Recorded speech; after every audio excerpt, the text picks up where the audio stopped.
What's that, Skip? Seano's talking about Supercoach again. Let's go.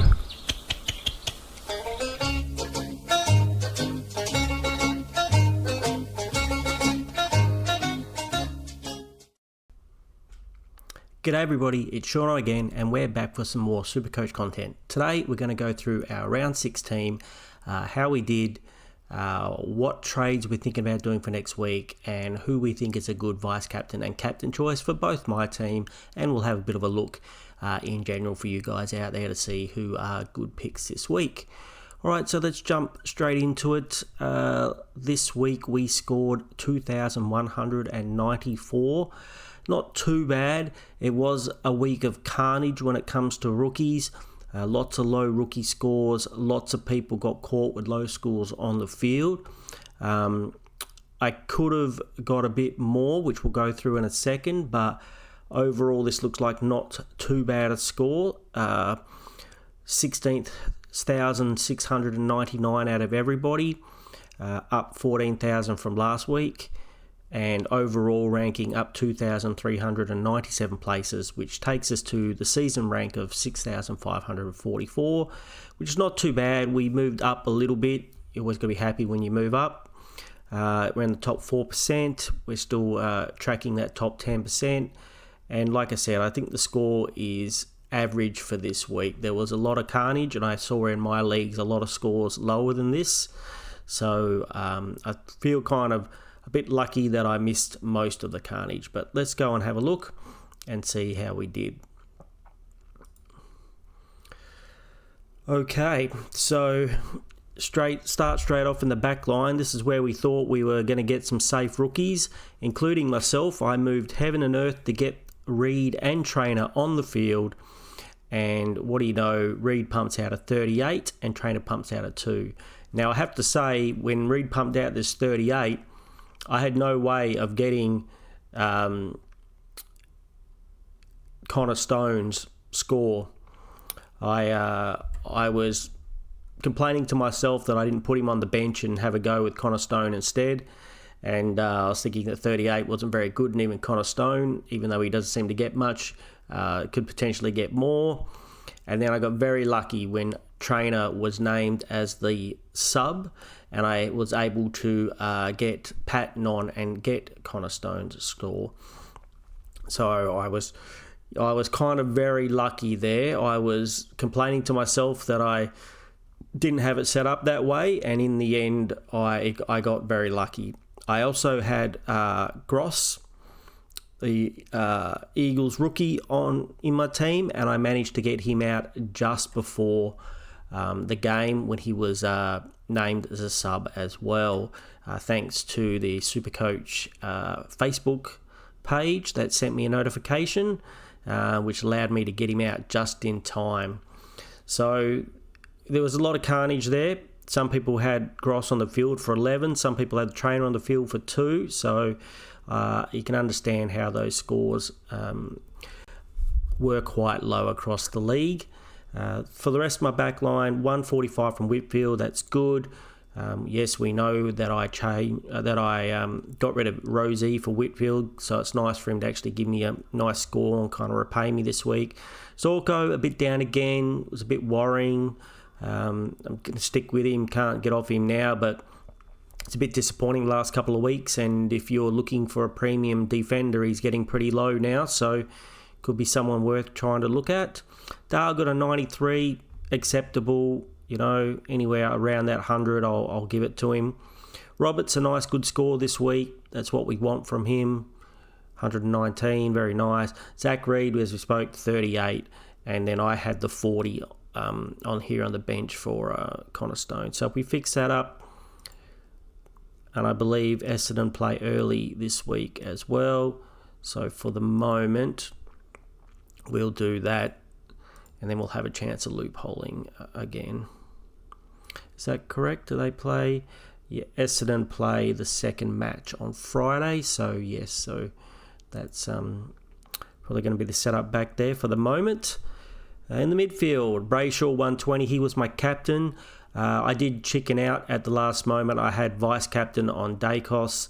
That's where I said I could have made some more points. That would have been an extra 100 points almost exactly 100 points, which would have made my score very competitive this week. I think would have been probably 5,000 or 6,000 positions higher. Anyway, we chickened out. We heard that Brisbane were going to put some work into him and so forth, and so we ended up going vice captain on Sheasel, who didn't do very well, and captain on Brayshaw. But we took the 120, obviously. Well, we didn't have a choice, but that was good that he delivered. He's definitely doing a good job. Dacos, we got rid of Finn Callaghan to get him. Of course, Finn Callaghan comes out and gets a good score. Was always going to happen. But I'm not unhappy this time, not like I was with Rosie or Horn Francis, where I was very unhappy. With Dacos, he's going to be one of the top midfielders. He went and smashed a 172 straight away. And I didn't know whether Finn Callaghan was going to be a keeper or not, but after seeing what we've seen so far, the answer is probably no. So getting rid of him for a keeper, I don't think is such a bad thing, and obviously it's paid off. It could have paid off even more if I made him a vice captain, but maybe next time. Sinclair 70, that was a bit down, which is a bit disappointing. Oliver 91, I guess we're going to have to try and think that that's good for him now. You know, you want him to get 110, 120s, but you'll take 90s. You don't want rookie scores. Marek 91 is doing his job. Murphy Reid, fantastic, gets me an 82. Moves his cash gen back going a little bit, which is good. Lindsay covers his break even, got a 55. I think he still seemed like reduced minutes as well, but the role's there. I feel like he can do all right. Chad Warner, just not doing much at all. Break even of 44, which he might not even make this week. Kako got a 55, just like chugging along. Never had a full game, not the sub. Managed a 40. I think his minutes might also have been managed. So, 40, not great, but at least he's in the team scoring. Gorn and De Koning both did good. Didn't smash it, but didn't fail, so we'll take it. Boyd didn't play. McRae with 104, love that. Rankin 86, got a bit of a tag, I believe, for some of the game. Was tagged for some of the game. Bailey Smith a bit down with an 80. Caleb Daniel down with an 88. Levi Ashcroft smashing an 89. He's outperforming the two primos in the team, which is nice of him. And Henderson, well, we managed to get Henderson on the field because he wasn't playing to get Hewitt's score. We've kept Hewitt, so he's eventually paid us off, and he looked pretty good in the second half. He looked a bit quiet in the first half, but he seemed to be doing good things in the second half. I was watching as an Eagles supporter, and I like what I saw. So I don't think he's going to be dropped or made the sub. Who knows, though? Who thought that Tom Gross would be made the sub? So Hall was dropped and Gross made the sub. So that was real rookie painful. Real rookie carnage, real rookie pain this week. The two back guys, you had Gross. We all got in Cleary. He only got 30. So a lot of people had him on the field. We all thought he might be okay on the field. So, I mean, as you can see, I had some of these issues, but it wasn't overall. It could have been a lot worse for me. I could have got much more unlucky and had someone like Trainers 2 on the field, or not being able to get Gross out of my team. So if you're out there and that happened to you, I'm very sorry about that. I hope everything's okay and you're going to be able to get out of it. As what's going to happen with those boys this week, who knows? The Eagles boys, who knows? Anyway, that's how my team went, so that's not too bad. So this week, if we have a look now, maybe a vice captain and captain choices. So vice captain, I think we're just going to go straight with Max Gawn versus Richmond. I keep second guessing myself. I had the vice captain on Dacos pretty much all week, ever since I traded him into the team, and then I chickened out at the last moment and lost 100 points for it. So I think this week we just go straight up. Don't care whether he's against the Nank or not. We're going to go straight. Max Gawn, vice captain. And captain, I mean, do we just go straight for Dacos? Dacos or Brayshaw? I think they both play early games. Dacos plays on Friday night versus Essendon, the big Anzac Day game. So that's going to be... you wouldn't be surprised to see him put on a bit of a extra effort for that game. Fremantle have got home against Adelaide, so Brayshaw could go big in that game too. I mean, I'm tempted to go. I could always go vice captain Dacos into Brayshaw, but I think either one of those are really good. Gawn into Dacos or Dacos into Brayshaw. I think that seems pretty safe to me. Okay, so trades. First thought about trades. Do we want to have a quick look and see who's our cash cows? Unfortunately, this whole rookie carnage this week has destroyed our cash gem. Unfortunately, that's going to be a bit of a problem. So if we go to cash cows, the two I think that people are going to be looking at this week is Matt Flynn. We all had him at the beginning of the season. Most of us got rid of him, and now he's just come out and smashed 141. So he's at that higher elevator price, but at 260k, I think you can still treat him like a rookie. You may be not cashing in another rookie, but with me, I think I can afford to get a rookie that's gone up off the field, like one of those backline rookies, and get Matt Flynn into the team, and hopefully the cash gen will keep going. So I can see why a lot of people will be looking at Matt Flynn. Obviously, the downside is you don't know what the Eagles coaching staff are doing. Are they going to drop him again? He looked good. Watch the game. He looked good, but he looked good in the first game too against Wits. He was so.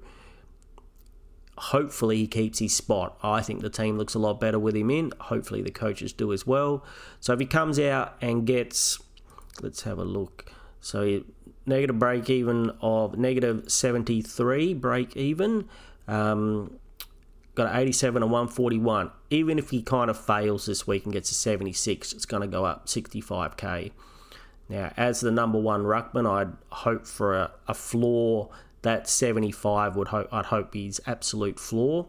You'd be looking for an average probably around 90, with the possibility of an occasional one of these scores, which would be nice. They're not going to happen very often. This could well be his highest score of the season, but if he could go 90, I think he could be worthwhile, and so he would definitely go up at 260 now. I think he can make it to 400k at an average of 90. So you can make 140k. You can make 100k. As long as he plays the next 2 weeks, I think you easily make 100k. Hopefully you could make a little bit more. Would he be a keeper? I don't think you can have him as a keeper. Not unless he started smashing out those 140s every week, and he hasn't shown any indication in his career so far that that's going to happen. So we'll see, but I think that's a valid point. I also think a lot of people will be looking at this Matthew Carroll at 99k. I'll be looking at him for sure. Ned Long at 311.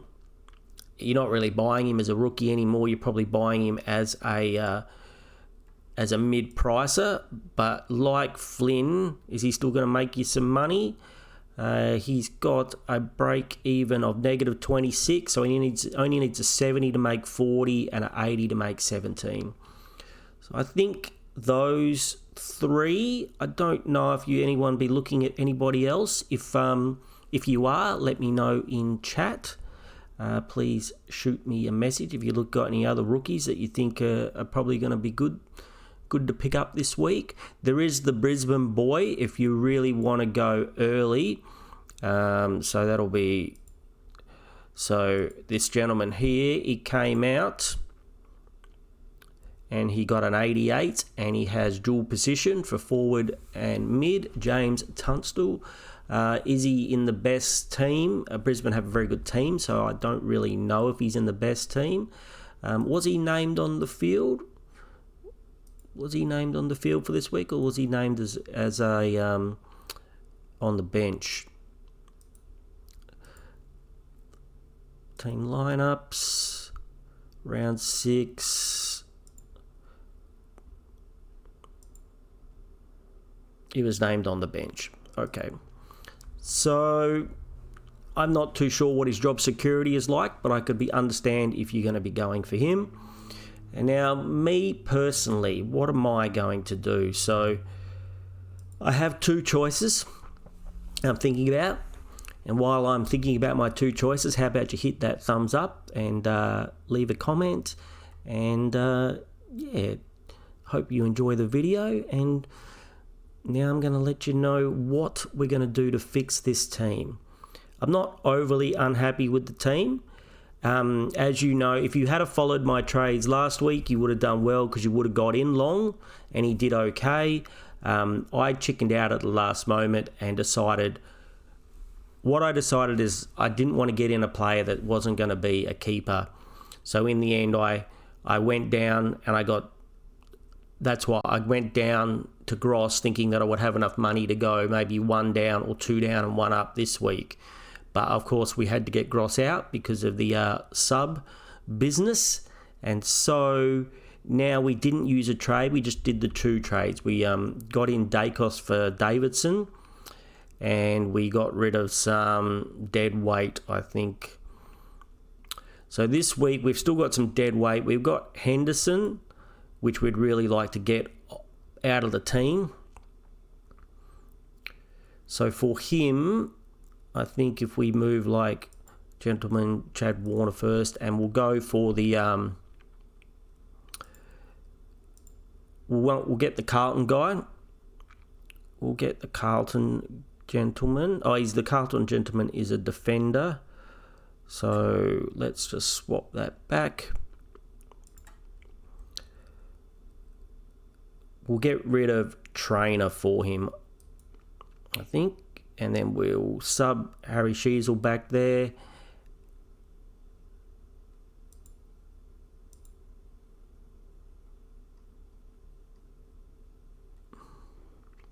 Put him at the front, and there we go. Now we should have. All right, Matthew Carroll. Hopefully he gets another game. Hopefully he's not the sub or anything. And then here we go. So we've got 395k now, and we have 2 choices. First choice is we just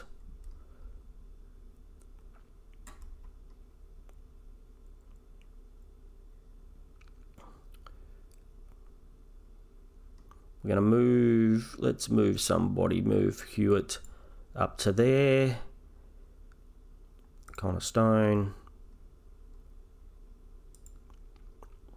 So now Bice is in the back line there now, and we've got the flex position available. So we can do Matt Flynn, and that leaves us 133k. What I like about this trade is he's still only 260k. He just got 140. He's going to make you money as long as he plays. That's the job security. There is none. We've already seen what can happen. But if he does play, he can get reasonable scores. You're not looking him to get to 140s. You're looking him to get an average of 85, 90 for you. And that 85, 90 will take him up to 400k, and then you can move him on. So it kind of makes the cash gen, keeps the cash gen going, if you look at it that way. Keeps the cash gen moving. And since the cash gen has kind of been killed this week, even with Trainer, like even after his big score, he has a very high break even now, I believe. If we take him, put him back on. Okay, can't do that. So that's one set of trades. The other set of trade I was thinking potentially about I would require to use a boost. I would go early on the Brisbane guy, which I really don't advise anybody else doing.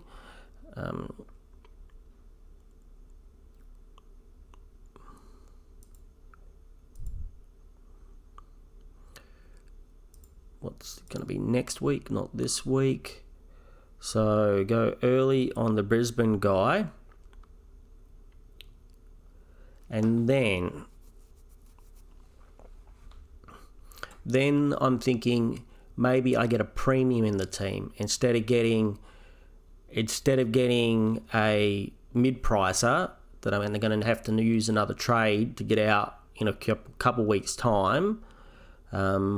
Maybe I can just go straight. So we've got 270.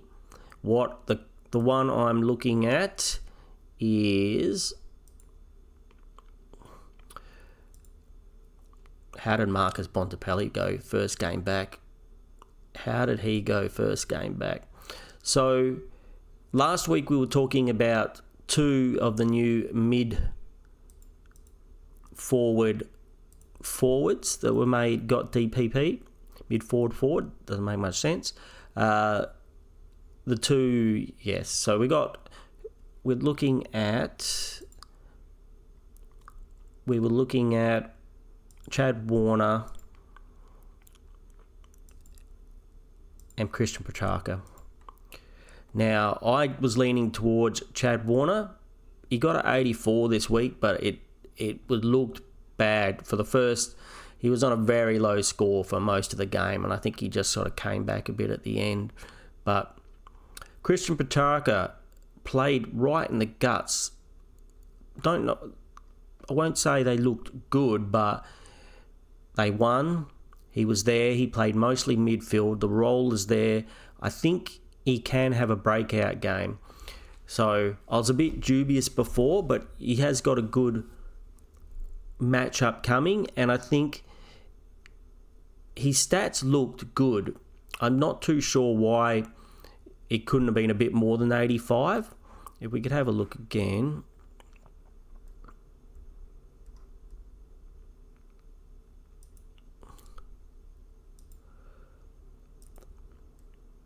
I mean, I thought his stats looked pretty good. So he got a score of 94. He had 13 kicks, 12 handballs, went at 65%, it's a little bit low. Marks 5, tackles 5, CBA's 82%. I looked that up. That's the top. That was the even highest. If you look at his heat map, he's obviously right there in the guts. We know he can kick goals if he does happen to go forward and kick a goal. I think he got a point. Did he get a point? He got 1 goal, 1 point. So he got 1 goal, 1. So that could have been, if he gets another goal and it's a little bit tidier, he gets another 5 possessions, it could be a good 100, and it could potentially even be a big 100.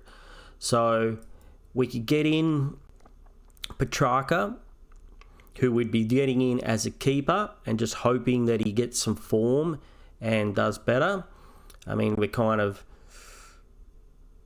hoping, it's more hope than what we've seen form this season, and it's more form on former seasons, what we know he can do.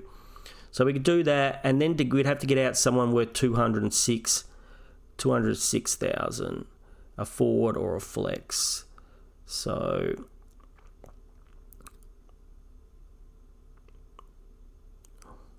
can we get we got out Warner. Let's confirm that one. We can have a look at the team and see how it looks. All right. So here, obviously we're not. Oh, yes, that's fine. So I was going to say we don't want Connor Stone on the field no matter what. So he comes over here, and then we will give Cleary a go. So here we'll put him down here.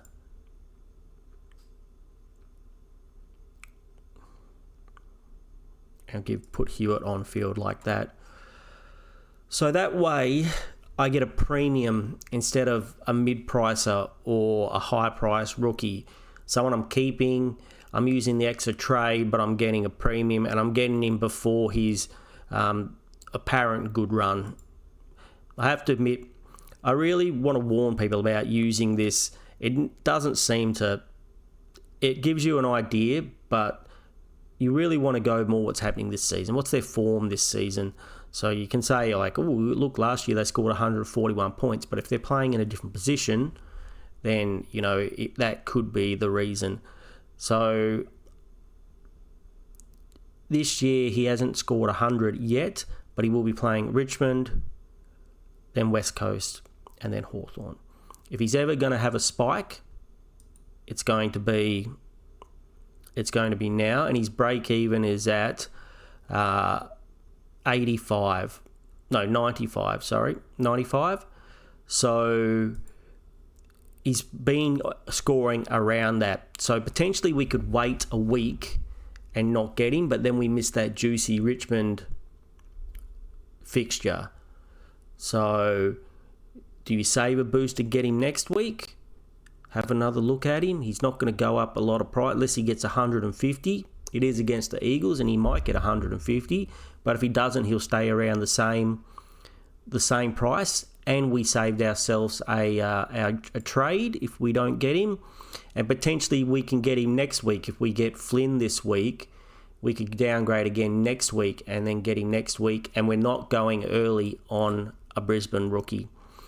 So even though I like the idea of this, I got a feeling the safer way to go for me is Flynn. We know Flynn's going to make money. There's no guarantee that Petrarca is going to regain his form or destroy Richmond and the Eagles, even though you probably think he should. So I think more than likely we will undo these changes. So let's undo them all. And we will go back to... See, if you look at Trainer, you're like, why don't you keep Trainer? So he got a 2. He got a 2 because he was the sub. So even if he comes out and gets a 56, he's still going to lose 10k. So, he's got a break even of 74. If he got a 74, you'd be pretty happy, right?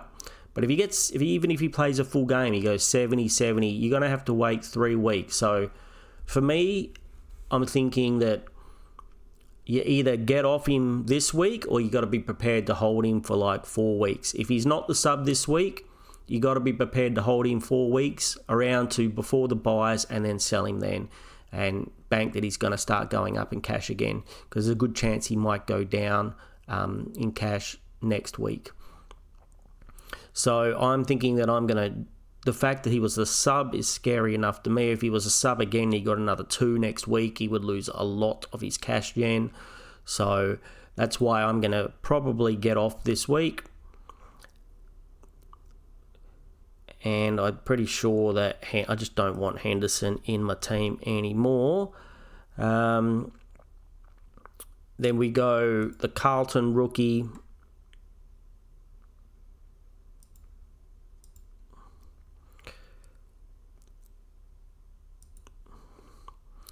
And then we move you to the flex.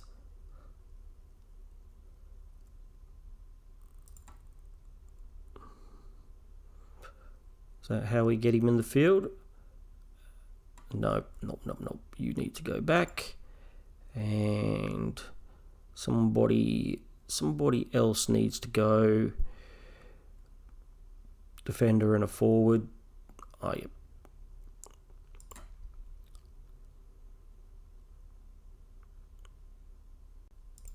Pattern.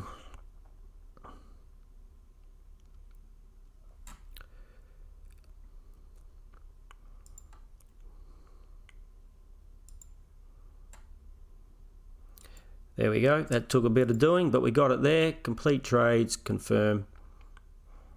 All right. So the team would look like this way. We've got Flynn here. Put the sub on Cleary. Hopefully he has a better game. Actually, we're probably more likely to have him on field, you would think. I don't know. I'd much prefer if I had Hewitt on field there, but we can't seem to get that done. Here we would definitely have Bryce on field. And we'll probably give Zach Reed that option. There might be a better way of me doing that. where I can keep the two of these guys on the bench. So if we can, we will. But for the moment, I think that is probably going to be our trades. We'll do a trade video tomorrow or the next day and have a good look at if you're looking at premiums to bring in or rookies and who I think what the best is in each line. We might even be doing a top 5 midfielders to bring in video this week, so keep an eye out for that.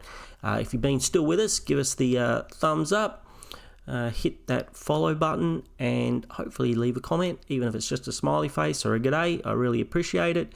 And yeah, so that's the team for this week. I'll talk to you soon.